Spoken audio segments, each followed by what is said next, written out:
2 দিন পর পর এই ঝামেলাগুলো কি না করলে হয় না? কি কিছু বলবা না?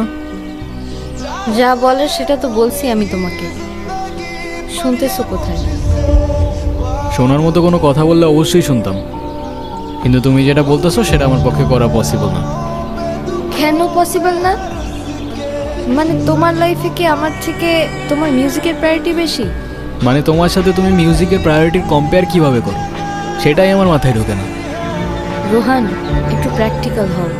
জীবনটা তো আর কোনো রূপকথার গল্প না। আমার গ্র্যাজুয়েশন শেষ, এভাবে আর কতদিন? তুমি মিউজিকটা বাদ দাও তো, আর তা না হলে আমার সাথে আর দেখা করতে আইসো না।